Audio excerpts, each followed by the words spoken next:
Congresswoman Jasmine Crockett just did something I have never witnessed in a congressional hearing in all my years covering politics.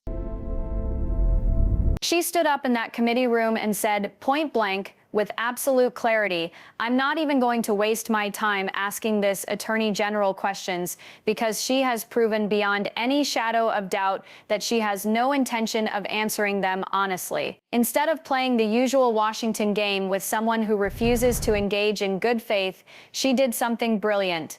She turned to her colleague sitting right there and asked three devastatingly simple moral questions that any functioning adult should be able to answer immediately. Right or wrong, raping children? Wrong. Killing random citizens? Wrong. Enriching yourself as president? Wrong. Three questions. Three clear answers, apparently impossible for the Attorney General of the United States to provide on the record.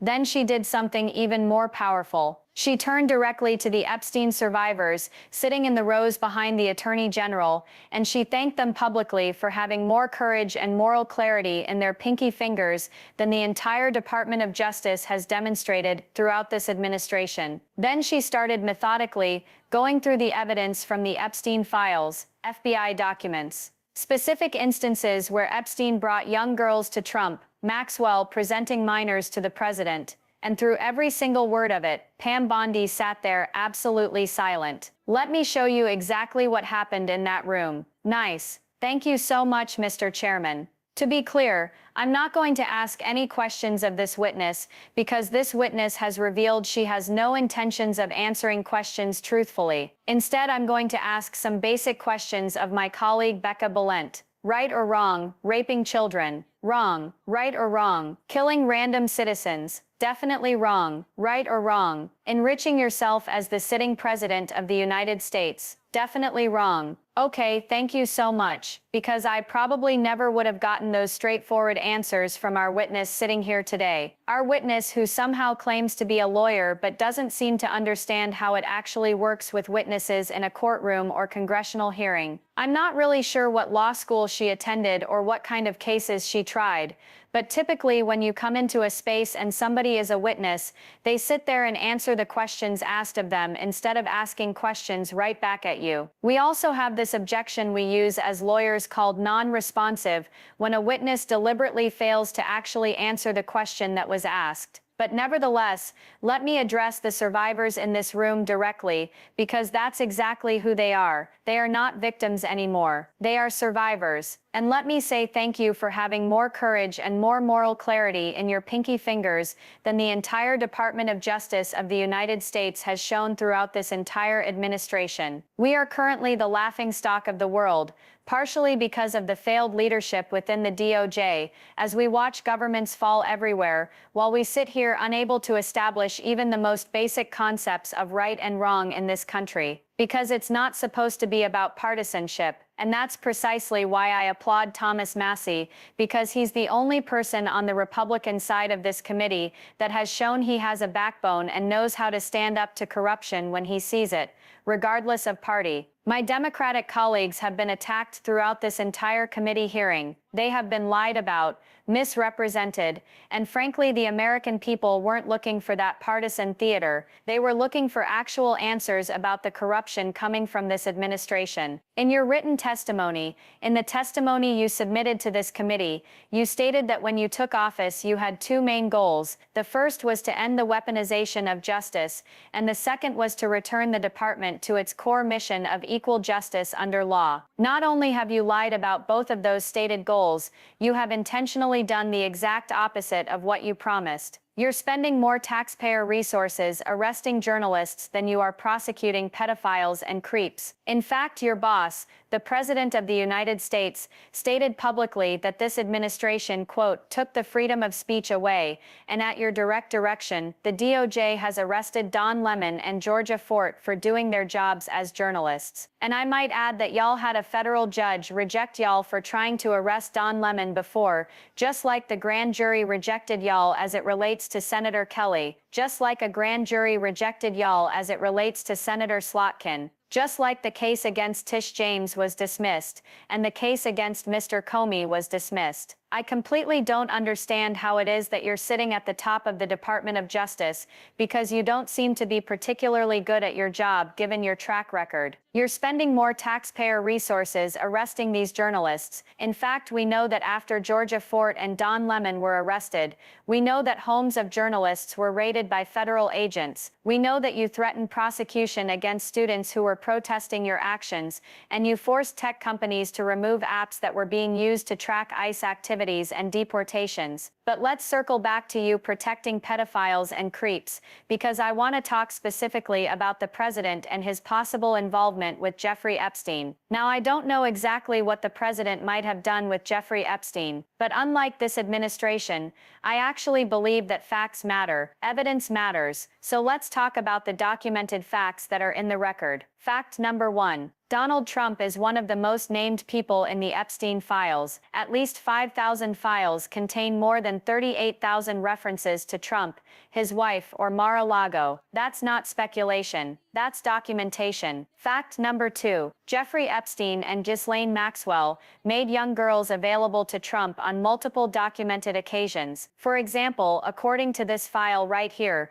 Ghislaine Maxwell presented a young girl to President Trump, who spent more than 20 minutes apparently flirting with her. That's an FBI investigator notes. Here's another example from the files. This shows notes from FBI investigators that describe Jeffrey Epstein personally transporting a victim to Mar-a-Lago to meet with President Trump, where he bragged to Trump, quote, "This is a good one." Now, I'm not sitting here saying that the president is a pedophile, but there is a significant amount of evidence in these files that suggests that he's very close friends with a lot of men who absolutely are pedophiles. What's crazy about all of this is just that this is a massive cover-up, and this administration is actively engaged in it. In fact, this administration is complicit in covering up evidence, but there are numerous other examples beyond just Epstein, like how the DOJ is attempting to obstruct justice in the investigation of the rogue agents who have murdered American citizens, or how the DOJ seized voter data from Fulton County in what appears to be an attempt to steal the 2026 midterm elections, or how federal agents have Tom Homan on tape accepting a bribe,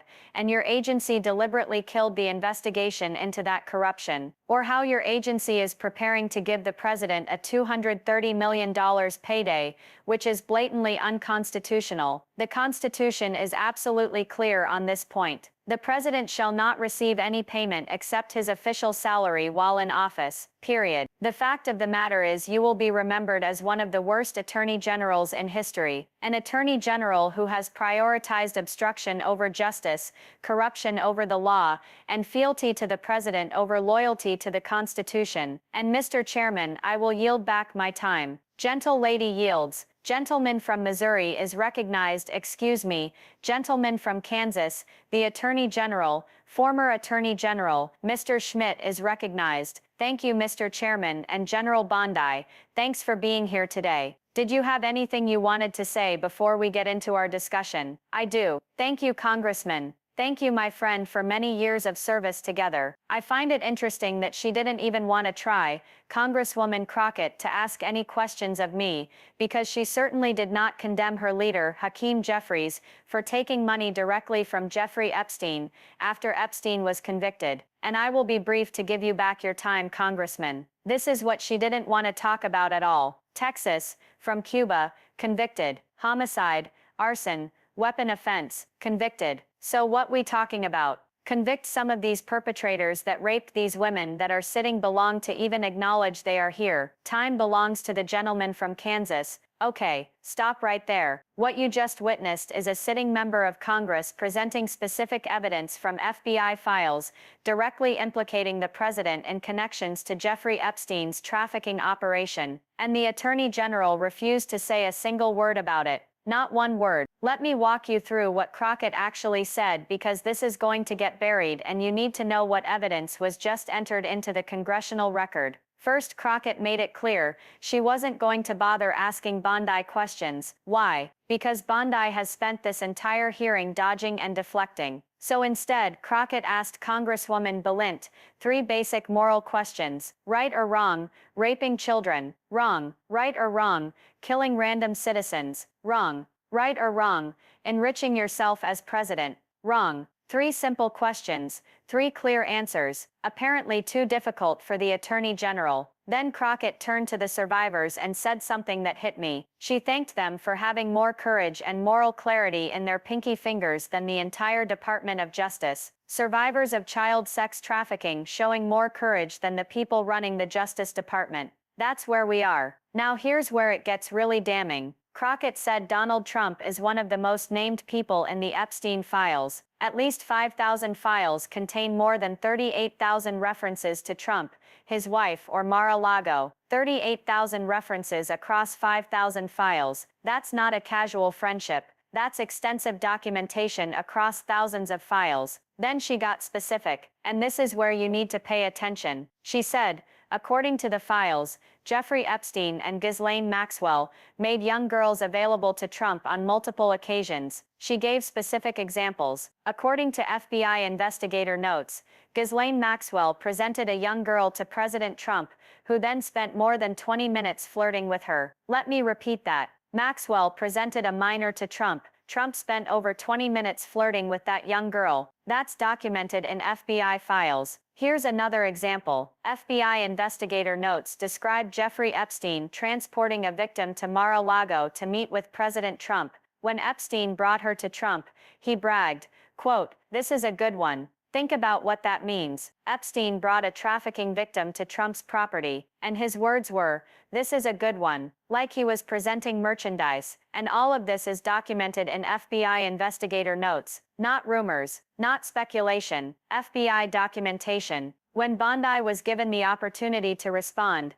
what did she do? She deflected to immigration. She talked about a convicted criminal from Cuba, sanctuary cities. Think about that. A congresswoman just presented FBI notes describing Epstein bringing a trafficking victim to Mar-a-Lago and bragging to Trump about her, and the Attorney General's response was to talk about sanctuary cities. Seriously. But Crockett didn't stop with just Epstein. She listed other examples of DOJ corruption under Bondi. The DOJ is spending more resources arresting journalists than prosecuting pedophiles. Under Bondi's direction, the DOJ arrested Don Lemon and Georgia Fort. A judge rejected their attempt to arrest Lemon. Grand juries rejected cases against Senator Kelly and Senator Slotkin. Cases against Tish James and James Comey were dismissed. Crockett said it plainly. If you're at the top of DOJ and you keep losing cases, maybe you're not good at your job. Then she went further. The DOJ raided homes of journalists, threatened prosecution against students protesting, forced tech companies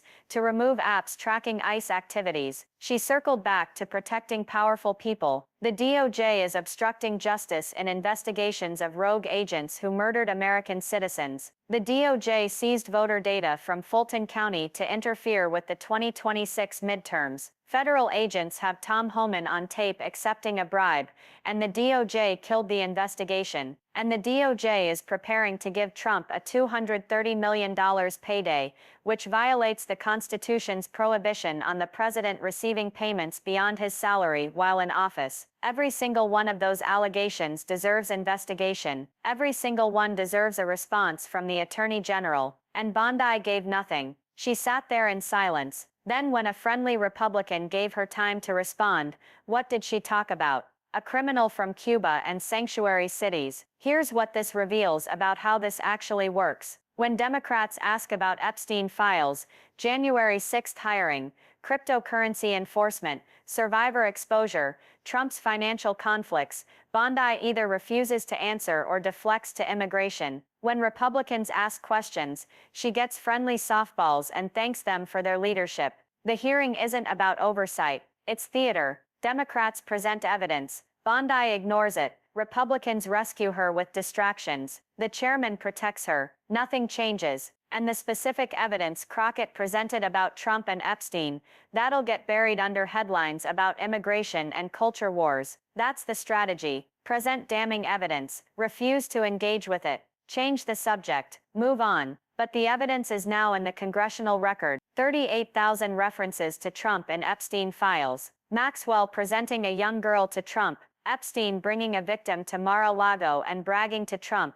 This is a good one. All documented in FBI investigator notes, all ignored by the Department of Justice. Crockett ended by saying Bondi will be remembered as one of the worst attorney generals in history. An attorney general who prioritized obstruction over justice, corruption over law, and loyalty to the president over loyalty to the Constitution. And based on what we just watched, she's right. When presented with specific evidence from FBI files about the president's connections to a convicted sex trafficker, Bondi's response was to talk about immigration. That tells you everything you need to know about what this DOJ actually is, and who it's designed to protect. If this breakdown showed you something the headlines won't cover, share this video. Make sure people know what evidence was actually presented and how it was completely ignored. Subscribe so you don't miss the next one. Thanks for watching.